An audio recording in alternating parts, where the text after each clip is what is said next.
Hey guys, welcome back to my channel. So my name is Jasmine and I'm a beauty blogger and also trying to be a travel blogger. So I have some tips for you today. But if you guys aren't new, thank you so much for coming back. I really appreciate you. I know I've been absent from like everything. Video a big thumbs up and subscribe down below if you haven't already. Hit that notification bell so you know when I make new videos. Today I will be telling you some tips for solo traveling, whether it's out of the country or within the States.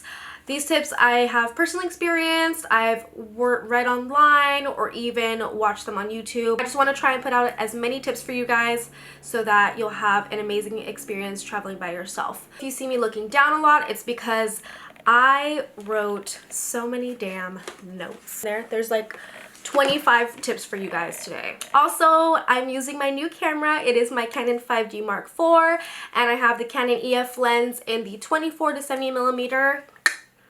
Boom. I'm just excited for more high quality content. Are you? Why should you travel alone? Well, definitely traveling alone is you get to make your own decision. You don't have to worry about anybody. You don't have to wait for anybody. You literally can go as fast or as slow as you want. You can explore, go back to the hotel and take a nap, and then go back out. Most people can't afford to travel with you or even just have the time off. I feel when you travel with some people, you may or may not know if that's going to work out for you, if you're going to have a good time. You can literally go with your best friend, and by the end of the trip, you can lose your best friend. Like this, traveling really tests your friendship with your friends and can even end them. Have a successful trip. These are seriously things that have helped me. If you are afraid to travel alone, don't worry. It's okay. You can start small. Don't be like going out of the country right away. Literally start city by city. First thing I did was did a San Francisco trip, and then I started doing states. I did New York and DC by myself. It'll be so much easier for you to take on being out of the country and whatnot. My first tip for you guys is be confident. You can travel solo. You don't need anyone else to go with you. When you're confident in yourself, you can literally do anything. Number 2, this is a given. Having a passport, especially if you're going to be international, you can't go anywhere without that. Buffalo, New York, or Seattle, Canada's border is right there. You can literally go there. Tip number 3, booking off season. In my opinion, as a solo traveler and wanting to save money as much as possible, even though I'm going to splurge on my actual trip, I prefer to do off season because 1, I'm going to get the cheapest rates, 2, there's not going to be as much people, and you know what, the weather might not be okay, but at least I get to experience other weather compared to where I live here in San Diego, where it's usually sunny most of the time. If you want to go during peak season, you're more than welcome to. Just know that you will be paying more. My next tip is booking accommodations and activities ahead of time. So anytime you're traveling, you always want to like try to book everything in advance, whether it's theme parks, hotels, of course hotels for sure, rental cars, theme parks, museums, historical landmarks, tours, things like that. You just want to get all of that out of the way so you don't have to worry about paying it in person and using your spending money on things that you could have paid for in advance. Next tip.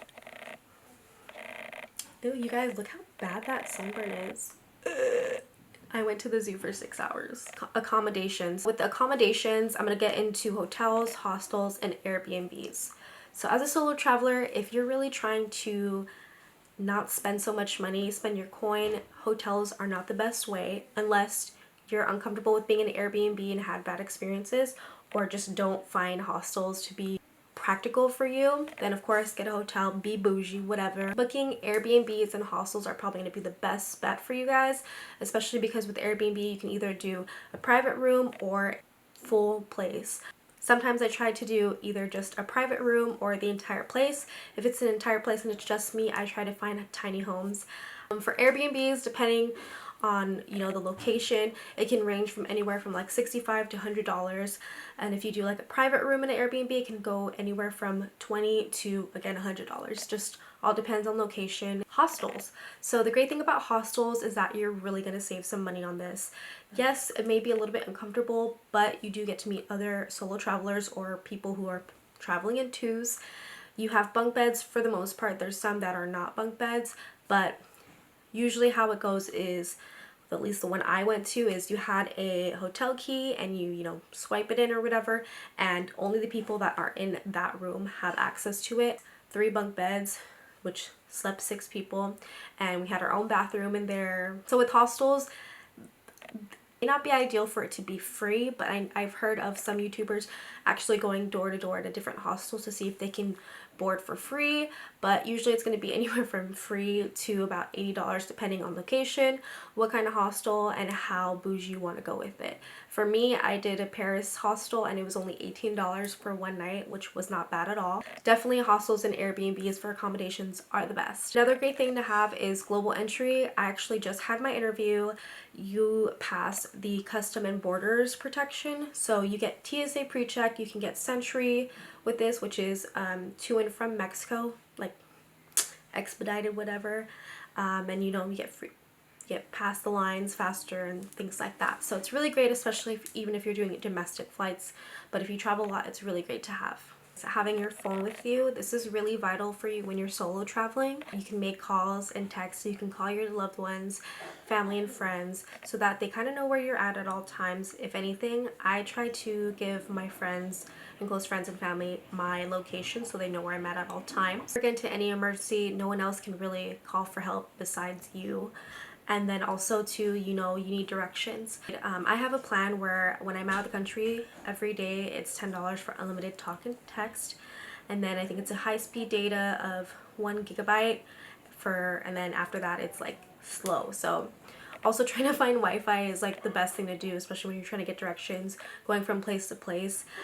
What I try to also do is when I have Wi-Fi, I go to my before I go to my first destination, I get the directions to that, and then from there I try to figure out what next place I'm going to go to. That way I can get directions from there, and then so forth and so forth, and I kind of screenshot them. That way I know what to get on, like especially if there's like if I have to go in any like subways, buses, or just walk. Having a battery pack with you, because you never know if your phone's gonna die, and you don't want to sit in like a coffee shop or a Starbucks and just wait for your phone to charge. Bring one of these. If you need to, bring 2. It really helps a lot. And I believe with these, you cannot put this in your check bag. It has to be on your carry-on. Google Maps, offline maps. So now Google Maps, you can download an offline map. That way you don't have to use any data, you don't have to use any Wi-Fi, which is really cool. The city mapper, I use that for Paris, London. It also works for, I don't know if it works for San Diego, but it does work for San Francisco as well. Next tip I have for you guys, it's not really a necessity, but it does help, especially if you're going to a foreign country that speaks a different language other than English. Most places do speak English now, but it's still nice to kind of learn the language. Me personally, I use Duolingo and I have Google Translate. Duolingo is nice is because they have a lot of different languages that you can learn. When I went to Paris, I learned a little bit of French, and I honestly got by with just the little French that I knew of. Like, one of my favorite words to say is garçon. Like, I don't know why, garçon just sounds really awesome to say. Croissant. Like, just learning little words here and there just really helps. Knowing some language will get you far, or you can even use the Google Translate, and they have offline languages where you can just download it and type in words and it'll tell you. And also you can take pictures, I think now, and it'll translate for you, which is really awesome and really key, especially if you're going to like Mexico, you don't know Spanish, going to Paris if you don't know French, Philippines if you don't know Tagalog, just like anywhere that speaks a different language. Also with that too, it makes you seem like a local, and sometimes some places they will charge you more money if you're a tourist. From anywhere from 5 days to 2 weeks to a month. So the smartest thing to do is pack light and pack smart. Do not check a bag. Do not check a bag. Personally, used to overpack so much, and I used to always have to check a bag, and I just hated it because you would have to wait for the little carousel to come, and then sometimes people even lose your bags. Thankfully it's never happened to me, knock on wood. I'd rather do just a carry-on. That way you have everything with you, so you can leave the so you can leave the airport and just go. I always tell people, bring a carry-on and a backpack, see how that works for you, and then if anything, just bring only like a big backpack that'll work for you. Just because I found out that when I did my trip to London, I ended up coming back with 3 bags and it just was kind of a mess just because it was so heavy and I looked crazy in the airport carrying everything. Bring it, also have a crossbody purse with you and keep it in the front at all times. Don't ever put it on the side because people can literally just grab it and take it from you. I will be filming a video on things to pack as a solo traveler and how to pack a carry-on. You're wearing the same clothes for the most part, so just pack a couple outfits, anywhere from 2 to 3. Laundry is a big thing. Another thing that'll really help is packing cubes or vacuum seal bags. You can fit a lot more in the vacuum ones and the packing cubes just keep you a lot more organized. My next tip is researching your destination vigorously. I'm not too crazy of a history junkie, but I do enjoy it. I do love learning new facts about places and just keeping random facts in my head to just tell everybody. Knowing the destination is really great. Wherever you're traveling, you want to know places to avoid, best places to go to, and also when you do look up history and like certain buildings like the Palace of Fine Arts or something, you can read up on its history, and when you see it in person, it'll literally blow your mind and you'll be like, wow, like I read about this in books, I saw this in a thing, blah blah, and it just makes the trip so much better. You like pop it into Google and be like Sentosa Island, it'll pop up things and you can literally that'll help create your itinerary. Next tip is basically copies of your itinerary, contact info, accommodations, passport and driver's license. You want to keep a copy of those for yourself and also give some to your family and friends. That way they kind of know where you're at. My next tip is self-awareness. You need to be smart when you're traveling alone. Seriously, like you're by yourself, so having self-awareness, having a sense of direction, that's really going to get you far in traveling alone. Ways to do it is, one, you want to make sure you're blending in with the locals. You want to make sure you're not dressing too flashy, you're not, leave your jewelry at home. If you have expensive gear, hide it somehow. Just make sure you just keep everything safe. There are pickpocketers who will take your things without you noticing, and or you possibly might notice, but you can't catch them. This is a big one. I mean, I just would rather tell you guys again rather than assume that you know this, but of course don't walk alone at night. If you have to spend money to get back to your Airbnb because it's like a 20-mile walk, do it. Spend that $20. Who cares? Your safety comes first. Don't wear earphones or headphones in the middle of the night while walking, because you need to be aware and you need to be able to listen what's coming at you at all times. Make sure you don't look lost. Look confident. Again, confidence is key. And also, if you don't have that confidence, fake it till you make it. It's a really, really great statement for traveling alone. Trust your gut. If you feel you're in an unsafe situation, remove yourself from it. If you think something bad's gonna happen, it most likely will. So again, get out of that situation. Don't overschedule your itinerary. This is literally something that I've done so much because I want to do so many things that sometimes I'm not able to sleep, I'm not able to breathe, I just don't even get to eat sometimes, which can sometimes be a good time because I'm trying to lose some weight, but you want to make sure you're healthy on these trips. Packing too much into your itinerary will tire you out really fast and also not let you have room to get lost and enjoy your time. See something down the line or like down the road, you're like, oh my god, I want to check that out, but because you're on a strict itinerary schedule, you can't go to that. Scheduling historical landmarks is a great start, so you can book those and try to find things along the way to do that. I try to do everything in that vicinity of that historical landmark. Mistake in London was trying to go from one place and then go all the way to the other side of the town, and that literally would take an hour, and that was my biggest mistake because I didn't try to like map everything out. If you don't want to have an itinerary, just walk around, just make sure you have your Google Maps and whatnot, and of course just be aware. Don't feel like exploring on your own, you feel a little bit afraid, don't worry, there is guided tours, which honestly a lot of solo travelers do go on, especially if you're in somewhere like London, where I'm from the US, where we drive on, we drive on the left side compared to the right, and we're on one side of the street rather than the other, and I did not want to drive all the way to Stonehenge by myself. I didn't want to take an Uber, that's expensive. So I did a guided tour, that way I was being driven there and also was provided food for myself. Even though it wasn't that great, but at least they provided me food and transportation to these historical landmarks. Doing this also opens up your shell and you get to meet other solo travelers. It forces you to get out of your comfort zone and also just, you know, see the beauty in the destination you're in. Try new things. Yes, you're alone. You are already out of your comfort zone, so just go do something new. Go scuba diving, go skydiving. Maybe not skydiving, I don't know about that one, but definitely do something you're not used to.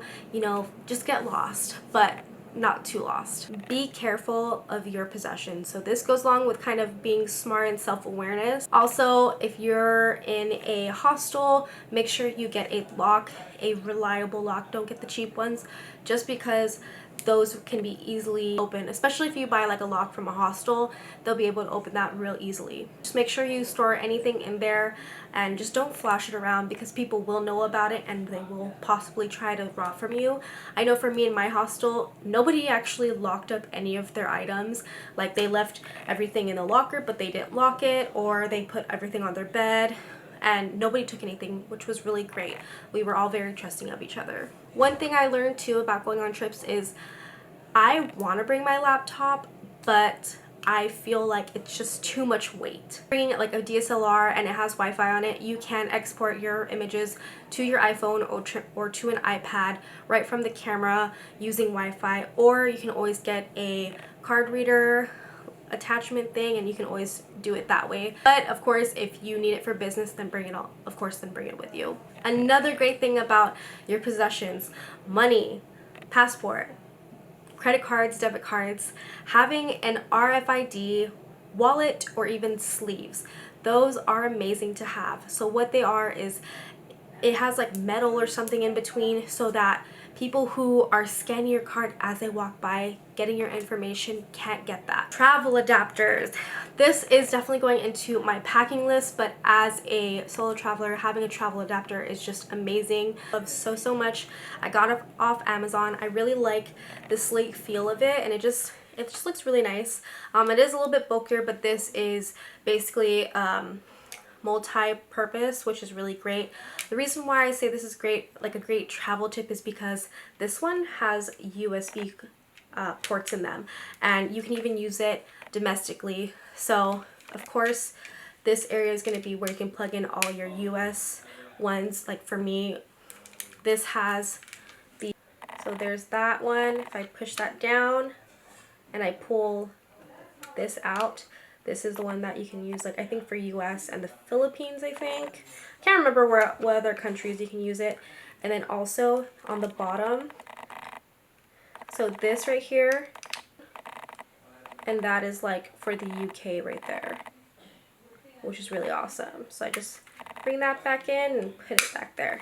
This also has a surge protection, and again it has the 2 USB ports that I like on there. For packing smart, I forgot to talk about this, but having a weighing scale in your carry-on is going to be really great, especially when you're traveling overseas. Like this one, it's smaller, so you just hook it like this and you just can weigh it. And also this has pounds. What does it have? So the units are kilograms, pounds. They even have Celsius and Fahrenheit on here, which is pretty cool. Public transportation over Uber. Uber taxis, they're great, especially if you're going from the airport to your to your accommodations, if they don't have like buses or trains from there. So you can kind of spend a little bit, especially if you have all those items and it's late, like, you know, late at night. It's good to do that, so you just get there right away. But during the day, I really recommend using public transportation over Uber, because I will tell you guys, my trip to London, I spent $365 on Uber in 10 days. You try to use all of the public transportation and walk. Also, you will lose some weight when you do it. It feels good. You also just feel like a local when you do that. So drink to enjoy, not to get drunk. This is a really big thing, because when you're by yourself, there's literally no one to watch out for you except for you. So if you're going to be ordering drinks, make sure you only take the drinks that you order, and also watch the bartender make your drink and grab it from them. Don't let anyone else buy you drinks. You don't know what might be slipped in there. And of course, you don't want to be stumbling around, walking back to your Airbnb or something, and somebody does something to you and just, it's that time of waking up early. So one, if you're getting up right when sunrise is coming up and you're out and about, there's a big chance that no one's going to be out yet, and you can get really great pictures of, especially of like an Instagrammable place that no one's there yet. So that's a really great thing to do. And of course, it's better to travel and explore the city while there's light out rather than at night, just so you can be safer. Take lots of photos. Yes, enjoy the scenery, enjoy it without your phone, without people, but of course take pictures, take videos, whatever you need. I like to do both just because I want to make sure that I have a memory of, you know, where I've been. Yes, we have photographic memory, and there's a lot of people that says, put your phone down, enjoy the scenery. Yes, I would love to, but also sometimes those memories fade, and I just want to have a reminder, something I can look back on and be like, wow, that was a really great trip, you know. That's like makes me want to go back. So with taking pictures, being a solo traveler, it is kind of hard also. So if you need to, bring a tripod, that way you can get the picture you want. You can use your phone, like my camera, I have the Wi-Fi on it, so I have an app right now actually that I'm using to help me see if I'm, you know, in focus. So there's things like that, or you can get a little shutter remote that can take the pictures for you whenever you're ready. If you're like in a historical landmark or somewhere Instagrammable and you see people taking selfies, approach those people, ask them to take your picture, and offer to take their photos. You know why? Because they're taking fucking selfies. Honestly, who wants to have selfies all the time of every place that they're going? They want to have a great time, and you want to have a great time. So having a great picture is going to really resonate with them, and they're going to be super happy to take your photo as well. And they're going to be so happy that you took theirs. Not everybody is going to be a great photographer, so don't be afraid to ask for a little bit more photos, or you can always ask somebody else that's walking by to take a picture of you. Pack the right shoes. My rule of thumb for shoes is either you can have those nice running shoes the entire time and Chelsea boots, or you can have a nice pair of like wedges or something for like a date night, or just for going out into town or going out for dinner or something like that. So for packing shoes, you can use a shoe bag or even plastic bags to wrap your shoes in, so you don't have to get your clean clothes dirty when you're packing. Have a day for laundry. Packing light, a solo traveler, you know, you do have to bring all those own items with you. You don't want to overpack. So doing laundry is going to really create a way for you to be able to rewear them without them smelling bad. When you come back, your bag also starts to smell. So even though you have a laundry bag, it can still seep in there and smell. Pay some money to do laundry in the Airbnb, or you can do them yourself. Currency / money. So money is like a big thing when you're traveling. You want to make sure you have credit cards, debit cards, and cash with you. Preferably debit cards you may not need when you're traveling out of the country, just because most of the time you're going to be charged 2 to 3% of tax on whatever you take out or use when you swipe your card. So if you have a credit card, make sure it has 0 transaction fee. Those are really great so you don't get penalized. 14 days to a month in advance of leaving, you want to make sure you let your bank know that you're going to be out of the country. Otherwise, they will lock you out and you will have to call, and it is very annoying. For changing currency from USD to pounds or pounds to USD, etc., make sure that you do that at the bank and not at a currency exchange place, just because you may get a lower rate at that place, but they will charge you taxes, and it's going to be basically the same as it would be at a bank. And my last tip, last but not least, have fun. I promise you, if you follow all these steps, or even other steps too, if you see them online, you're going to have so much fun, and it's going to be a great experience. Just make sure you just don't overthink anything, and of course, trust your gut. So I hope you enjoyed this video, and I hope these tips really help you. I will see you guys on my next one. Bye!